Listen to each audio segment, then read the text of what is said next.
The Bogosity Podcast, early and ad-free. Become a subscriber at Patreon, Subscribestar, or Discord. Use the links at donate.bogosity.tv. Welcome to the Bogosity Podcast for the week of May the 4th, 2025. The podcast that loved not too wisely, but too well.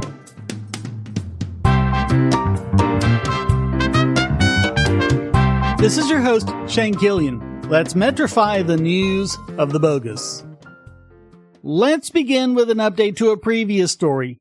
A federal judge has greenlit a lawsuit aiming to have Florida's ban on lab-grown meat declared unconstitutional. It's not just that Ron DeSantis signed a law banning a product, so much for Republicans being capitalist. It was that he and the other supporters of the bill specifically said it was to protect Florida's farmers. In other words, exactly the kind of protectionism our founders made the Commerce Clause to oppose. You know, before the clause got so grotesquely distorted by a lot of New Deal-era cases, especially Wickard v. Filburn. Upside Foods, a maker of lab-grown poultry products, sued saying the law discriminates against out-of-state businesses, alleging a violation of the Dormant Commerce Clause. That phrase sounds weird, so I need to explain. There are two main interpretations of the clause, negative and dormant. Negative means that states can't discriminate against interstate commerce. Dormant means they can't pose undue burdens on interstate commerce, even if it's not done in a discriminatory fashion. Discrimination would mean we ban products not produced in our state. Dormant would refer to we ban this specific set of products that just so happen to only be produced out of state and compete with in-state producers. Even if Congress hasn't exercised its power to regulate a particular aspect of commerce, the Dormant Commerce Clause still prevents states from imposing regulations that unfairly restrict or burden commerce with other states. Dormant is a bit easier to prove in court because they don't have to meet the burden of proving discrimination, which, honestly, they could here given the comments of DeSantis and so many others. Remember that at the time of the founding, regulate meant to make regular. That's what interstate commerce was supposed to be, regular and unburdened. Congress is supposed to be in charge of regulating it. But just because Congress hasn't gotten around to specifying your particular aspect of commerce doesn't mean the principle doesn't apply. It's just the dormant version that applies. Upside is represented by the Institute for Justice, whose senior attorney Paul Sherman said, quote, "One of the primary reasons for the enactment of the Constitution was to secure a national common market. Today's ruling is an important vindication of the principle that states cannot close their borders to innovative out-of-state competition, and a warning to other states that are considering banning cultivated meat." Such a ban is also passed in Alabama. Similar measures failed in Arizona, Tennessee, and Texas. U.S. District Judge Mark Walker ruled, "A law that discriminates against interstate commerce in favor of local businesses, either facially or in practical effect, is per se invalid unless the government can demonstrate under rigorous scrutiny that it has no other means to advance its legitimate local interest." Ultimately, this court concludes that plaintiff has plausibly alleged that Florida's ban violates the Dormant Commerce Clause by discriminating in effect against interstate commerce through excluding out-of-state businesses and products from Florida's market to protect in-state businesses against a projected decline in market share. Florida is claiming that the law isn't discriminatory because it bans all lab-grown meat, regardless of whether or not it's produced in-state.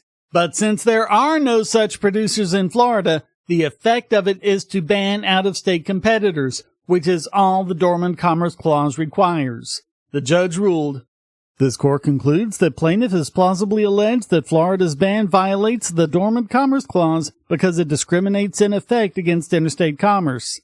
Under the Dormant Commerce Clause framework, the burden to prove the ban's validity would now fall on defendants and require them to demonstrate under rigorous scrutiny that Florida's ban both serves a legitimate local purpose and that this purpose cannot be served by available non-discriminatory means."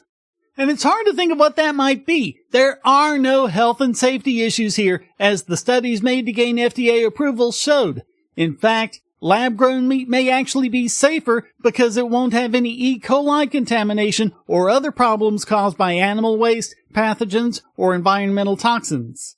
It's also not clear why someone would need to defend their business against DeSantis' more bizarre claims, such as the one that he was, quote, fighting back against the global elite's plan to force the world to eat meat grown in a petri dish or bugs to achieve their authoritarian goals. I mean, who's forcing anyone? They just want to sell their meat. People don't have to buy it. The only one who's doing that here is DeSantis and the Florida legislature. And that's why this law is unconstitutional and should die the death. Sometimes you just have to stomp some skulls. From the mind of Mr. Dapperton, a game for the ages. In a world where a race of undead furries tries to take over the world's nuclear arsenal, one man must stop them. But which man? You choose. The Orange Overlord. Oh, my ear! Bernie Slanders. Debate Dominator. My kippa's ruined! Or Joe Sleepy. Build me back. And of course, Mr. Fancy Pants himself. Forget those losers! You can get the Gold Edition and play as 4 more characters, including me, the Spooky Spaceman, along with Billionaire Brat, Professor Proof, and the easiest way to play, as Jesus himself. 7 complete different worlds with more coming all the time. Full controller support. You can even get eaten by a worm and pooped out into a furry cathedral. And don't forget that Gold Edition, where you can play the ultimate challenge, Devil's Doorstep. This gory satirical adventure pulls no punches. You know you want this game. Go to links.bogosity.tv/skullstompers and play Skull Stompers now.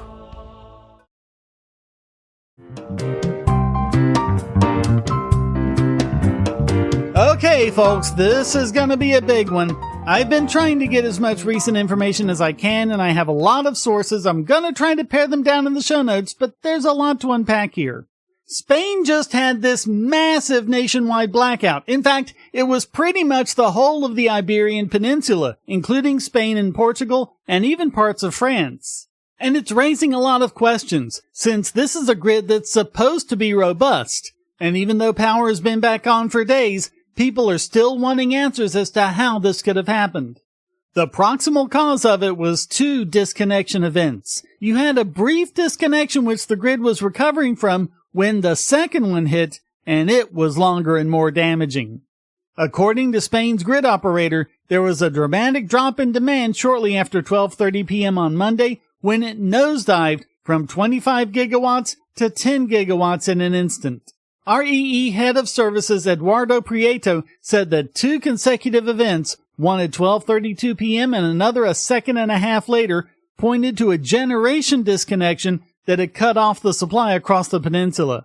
They very quickly ruled out a cyber attack. Power quality sensors showed warnings that the grid was unstable due to small fluctuations of voltage. Over the next 3 hours, the frequency and magnitude of these oscillations continued until the grid failed. At the time of the failure, it was going up and down by about 15 volts every 1.5 seconds. According to Whisker Lab CEO Bob Marshall, quote, "The way I would interpret our data is that the grid is struggling. Something's wrong, and it's showing increasing signs of instability." Professor Enric Bartlett at Spain's ESADE Business School said the grid generation is like a bicycle built for 2, quote, "To avoid falling, everyone must pedal at the same cadence."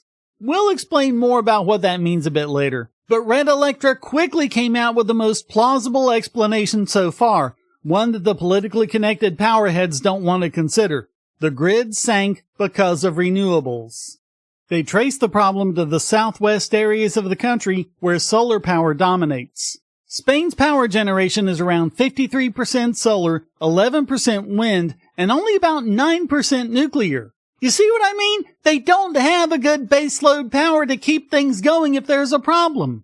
But it's more than that. there's a huge problem with keeping renewables, especially solar, going through such a time.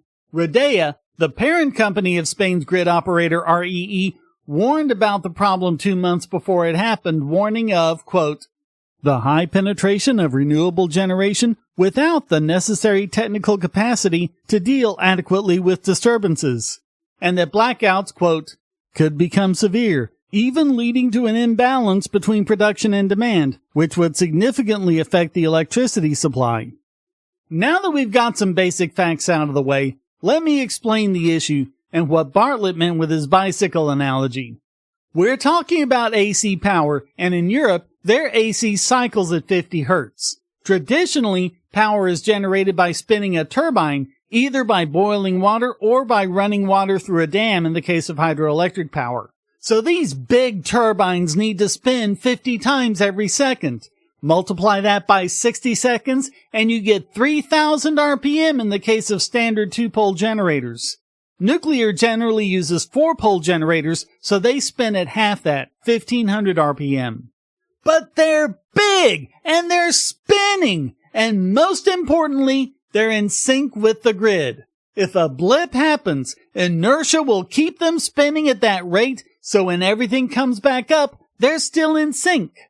Think about that old trigonometry demonstration where a spinning circle going down a line creates a sine wave.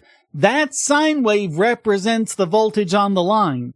Solar power doesn't use turbines. It generates DC power, not AC, so it has to use inverters, and there's no inertia with them. So when solar inverters come back online, they're out of phase with where they were previously. Whereas with a turbine, its angular momentum keeps it in phase so it doesn't trouble the grid. Imagine if the inverters were exactly 180 degrees out of phase with the grid when they came back on. Instead of generating power, they'd be canceling it out, leaving the grid with less power. More likely, it'd be somewhere in the middle, and just look at the weirdness that can happen when two sine waves intersect. That's what's happening with the voltage at that time. It throws off both the timing and the voltage on the grid. That's bad, and it makes everything go down. Wind has a similar issue. There's no way that the turbines can spin at 3,000 RPM, but even if we use an 8-pole generator, not only would that require them to spin at 750 RPM, which they're still not gonna do, they're gonna spin at different rates depending on what the wind is doing. So they still need to use inverters to make it 50 Hz AC, and you end up with the same issue. Of course, the news media doesn't want to admit this issue with renewables at all. For example, Reuters made a laughable attempt to debunk it, but then quoted a source saying, the problem wasn't so much the massive entry of renewables, rather the lack of synchronous generation. But that's just the problem! Renewables don't do synchronous generation! Put the solar panels on roofs, and put the wind turbines where it's windy, but don't rely on any of them for baseload power. And by all means use hydro where there's a good water source, and it's great for load balancing, but if you want good, safe, reliable, cheap baseload power that's always gonna keep your grid in sync, there's only one word you need to know: nuclear.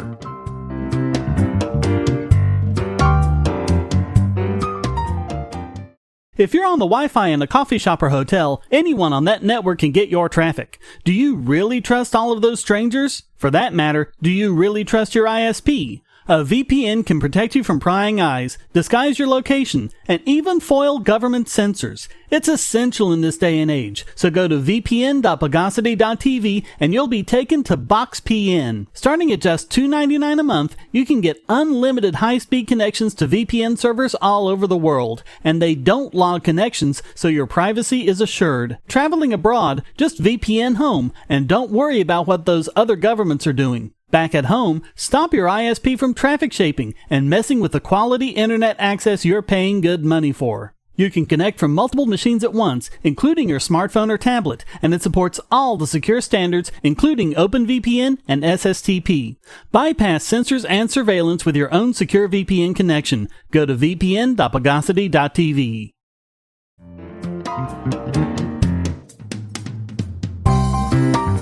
One big source of misinterpretation of the Constitution involves freedom of religion. It's in two parts, involving an establishment of religion and prohibiting the free exercise of religion.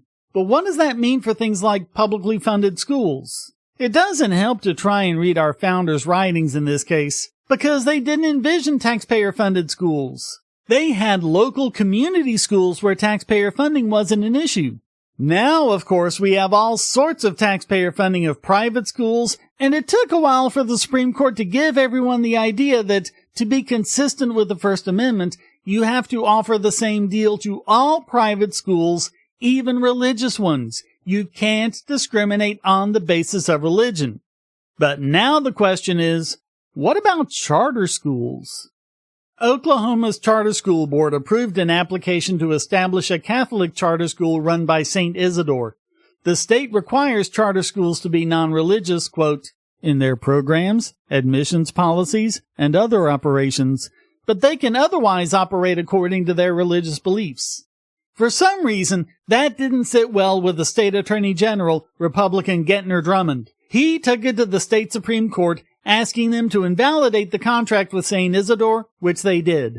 They ruled that charter schools are public schools and are therefore required to be non-religious. So now they're going to SCOTUS to ask them to rule that government cannot exclude people or groups from public funds or benefits based on their religious beliefs. One interesting wrinkle: Barrett recused herself from the case due to her having close ties with one of the lawyers advising St. Isidore, so a tie is possible. So let's start by hearing the pig-headedness of Judge Kagan. But when I look at Oklahoma and its charter school program, these schools look like regular public schools. They accept everybody. They're free. They can be closed down by the state. There's a good deal of curricular involvement by the state, approvals by the state. These charter schools are in every respect equivalent to regular public schools. And, as we said in Carson, a state has the right to have its public school system be non-religious. I disagree that these schools look just like traditional government-run schools. They don't. In fact, the baseline rule under the Oklahoma Charter Schools Act is that none of the rules that apply to government schools are applicable to charter schools unless the Act otherwise specifies. So there are dozens of other requirements that charter schools are not subject to.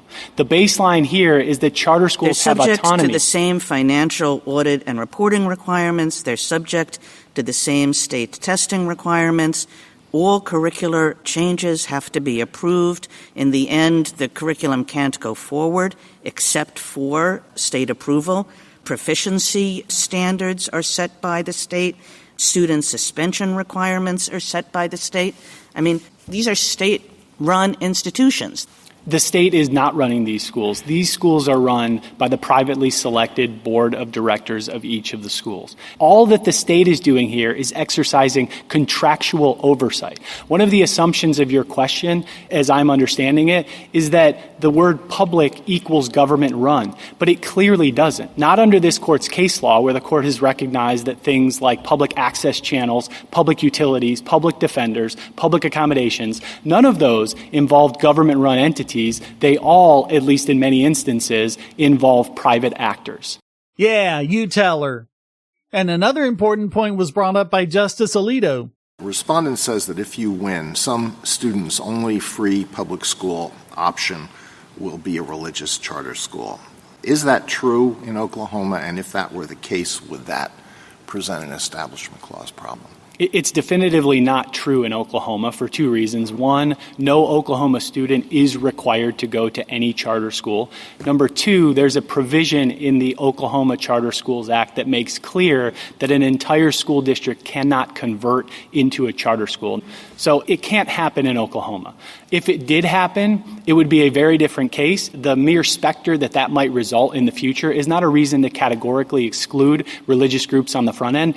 As for Sotomayor, she made her usual contributions like, Counsel, if the government wanted to paint its Capitol building and it wanted to paint landscapes, would it be violating your theory of contracting if it said we want a secular landscape we don't want a religious one.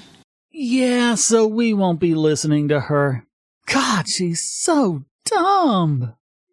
Now listen to the government's flunky not understand a word of what was just said. First, charter schools are public schools.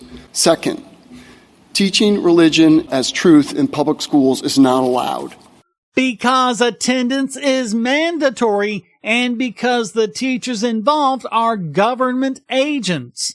But if you've listened to just the clips I've posted this segment, neither of those apply here. A charter school is an alternative, is never mandatory, and isn't run by the state. I mean, what the Oklahoma Supreme Court said was St. Isidore, I'm quoting here, came into existence through the charter with the state and will function as a component of the state's public school system. It's a surrogate of the state. It's a public school. So I think the argument that St. Isidore and the board are making is that it's a private entity that is participating in a state program. It was not created by the state program. Right, and state law, as interpreted by the Oklahoma Supreme Court, refutes that. And I don't think this court can second-guess that. Yeah, I don't think that's gonna work. Citing the very cases that are under review as though they were precedent, and then telling the court they can't do their job and examine them. But Alito kept drilling him down trying to get to the point, and just couldn't get him to pin himself down on this idea of public not meaning government run. So Kavanaugh asked, no student is compelled to go to a religious charter school, and I would, of course, agree with you if that were the case, that would be a huge problem. No one's compelled to go. You have a choice to go to the traditional public school, or you can go to a charter school of your choice, or you can go to a private school. No one's being compelled to go to any school. It's just another option that is available. No family in America has to send their kid to a traditional public school. They could send them to a private school. They could homeschool them. They could send them, other options. And there's the elitism. No, many parents cannot do that because they can't afford to. Charter schools offer options to many low-income parents for whom those other options just aren't realistic. What is this other than a modern-day version of let them eat cake? The other options in the Mahmoud were not free.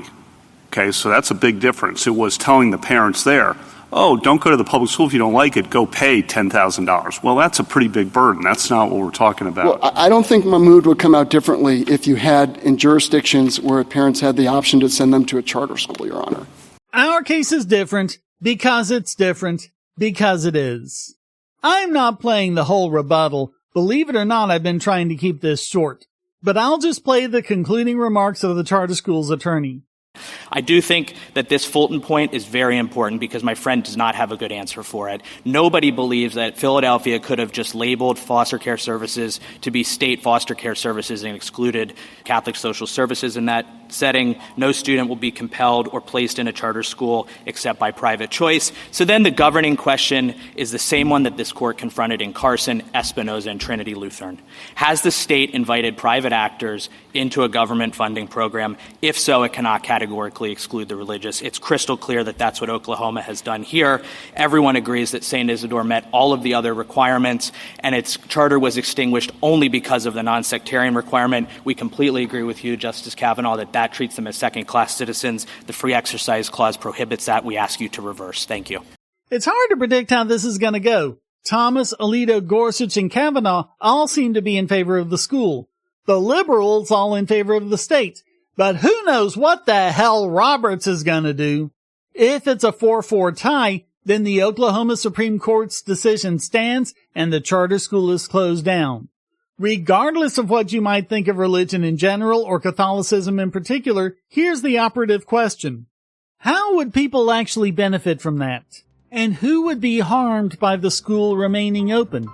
In other words, what reason could government have for shutting them down other than bigotry and censorship?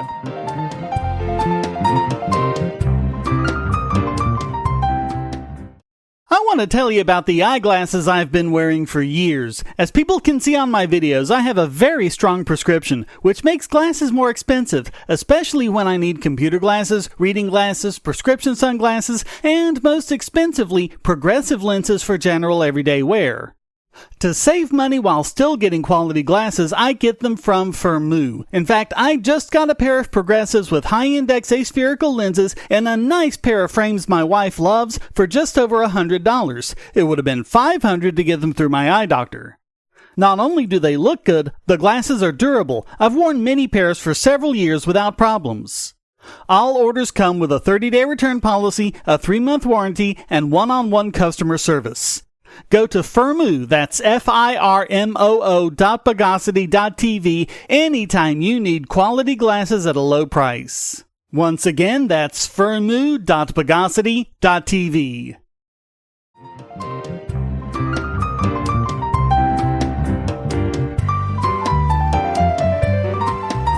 And now it's time to internalize this week's biggest Bogon emitter. And this week it goes to... What? What did he say? RFK Jr. is saying that vaccines were never placebo tested, but they were! Extensively! Yeah, okay, shut up, Kennedy. I'm not doing you again. Stop trying to get on the show. We're doing someone else this week. Okay, so this week it's actually the Wall Street Journal. And I really don't know what they were thinking. I mean, this is the sort of thing that's easily checked and instantly debunked. They claimed that Tesla was so fed up with Elon Musk's political antics that they were looking for someone to replace him as CEO. Check out their dramatic so-called reporting. About a month ago, with Tesla's stocks sinking and some investors irritated about Elon Musk's White House focus, Tesla's board got serious about looking for Musk's successor. Board members reached out to several executive search firms to work on a formal process for finding Tesla's next chief executive, according to people familiar with the discussions. Tensions had been mounting at the company. Sales and profits were deteriorating rapidly. Musk was spending much of his time in Washington. They also said that Tesla, quote, has been on a losing streak in the months since Musk, its visionary chief executive, began spending much of his time helping President Trump slash federal spending. Yeah, losers that had the best-selling car in Q1, the Model Y, a second in the top 5 with the Model 3, and a third in the top 10 with the Cybertruck. What losers! Of course, if you only read this article, the only thing you'd know about the Cybertruck is that it's, quote, the butt of jokes by late-night comics. And just weird stuff like, quote, Musk complained both in public and private that despite owning roughly 13% of the company, he has been working without pay for the last 7 years. The Tesla board recently formed a special compensation committee to address CEO compensation. Yeah, notice how they didn't say why. Regular listeners know it's because a Delaware judge took it away from him. Meanwhile, Tesla's Q1 earnings call was full of quiet optimism. Tesla chair Robin Denham posted to Tesla's official X account. Earlier today, there was a media report erroneously claiming that the Tesla board had contacted recruitment firms to initiate a CEO search at the company. This is absolutely false, and this was communicated to the media before the report was published. The CEO of Tesla is Elon Musk, and the board is highly confident in his ability to continue executing on the exciting growth plan ahead. By the way, the Journal lied and said that Tesla had declined to comment. What, was someone at the Journal shorting Tesla stock or something? Musk tweet-X'd, it is an extremely bad breach of ethics that the Wall Street Journal would publish a deliberately false article and fail to include an unequivocal denial beforehand by the Tesla board of directors. In response, Dr. Know-It-All commented, running the article, assuming they had evidence of what they claim, is fine. Not putting in an official denial told to them prior to publication is reprehensible. There should be consequences to lies by omission. In another tweet, Musk called him a discredit to journalism. The Journal doubled down on their dishonesty when a spokesman said, quote, we stand by our reporting. Tesla was given the opportunity to provide a statement before publication, which they did not do. And by the way, as of this podcast prep, the Journal has neither retracted the story nor added in Tesla's denial.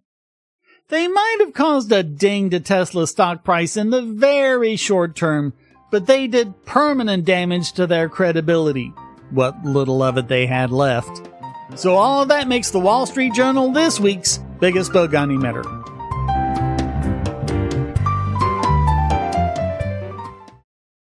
Do you have children, or nieces or nephews? Are you homeschooling, or just want to counter some of the socialist indoctrination most children get in school? If so, go to bogosity.tv/TuttleTwins, and you'll be taken to a website where you can get some great books for elementary-age children.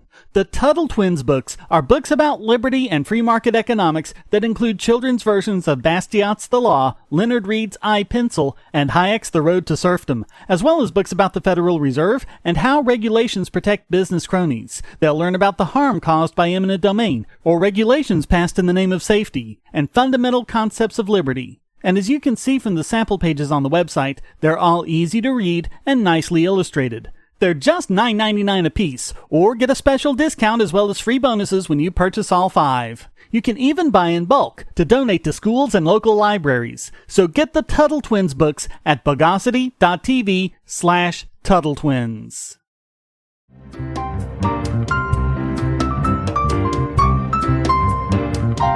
And now let's irresponsibilizationify this week's Idiot Extraordinaire.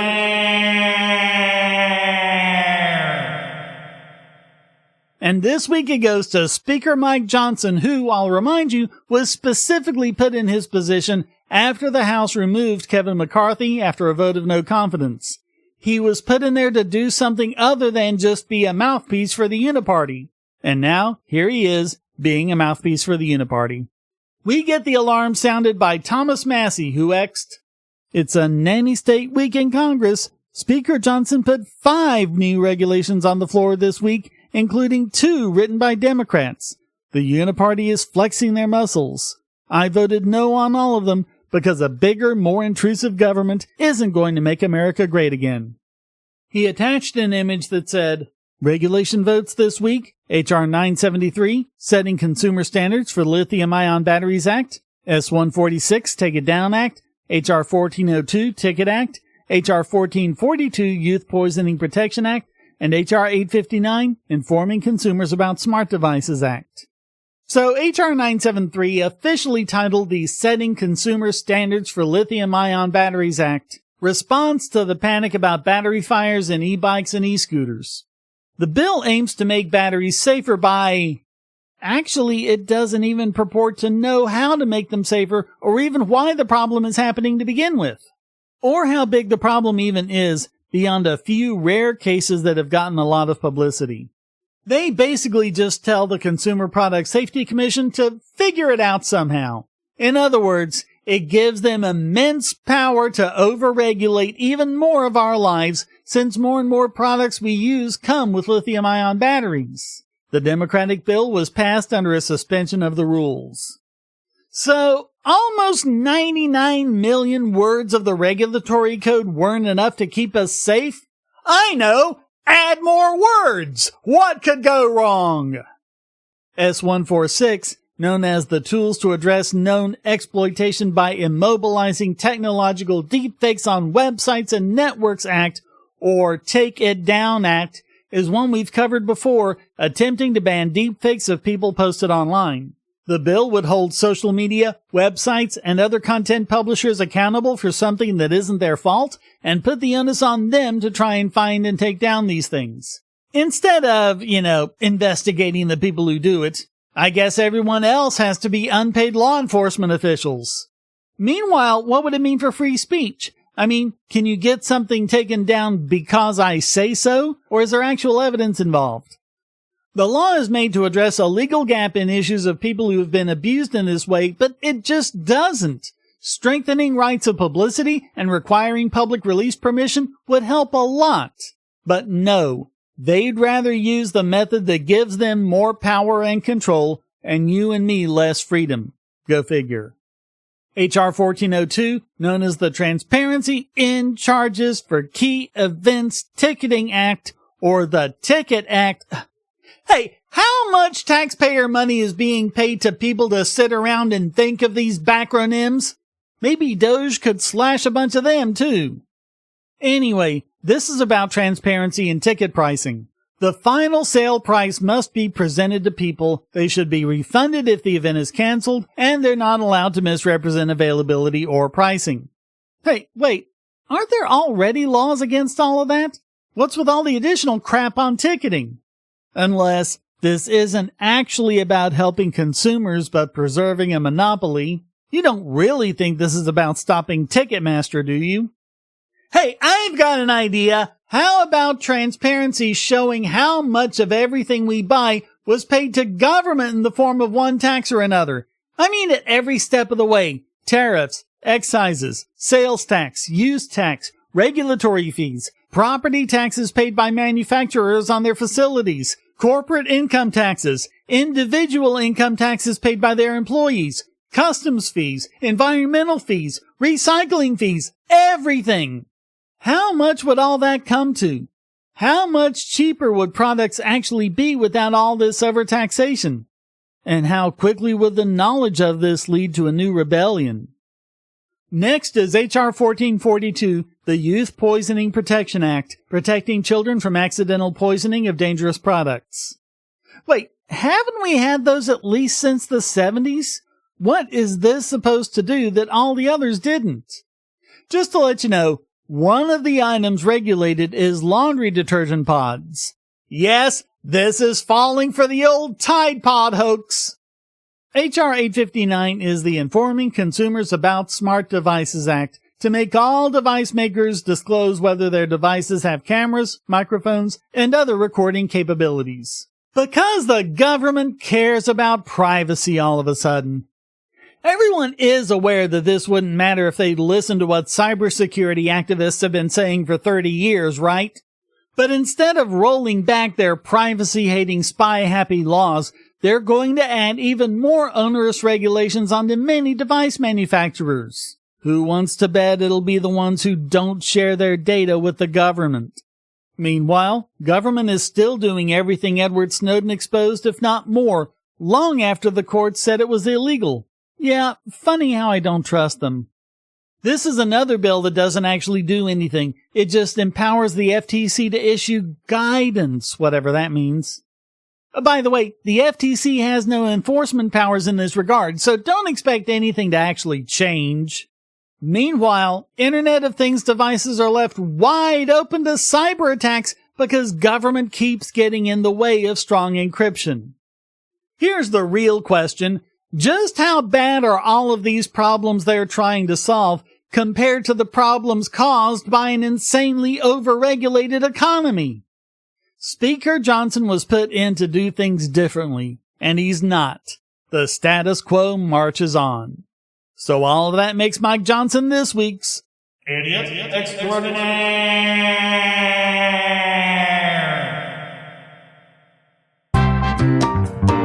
Well, that wraps up this He Who Holds Her Hand Holds Her Handkerchief Hardcore Hand edition of the Bogosity Podcast. I hope you enjoyed it. If you did, please go to donate.bogosity.tv for several ways to support, and discord.bogosity.tv to join the discussion. Subscribe at the Discord, Patreon, or Subscribestar, and you can listen early and ad-free.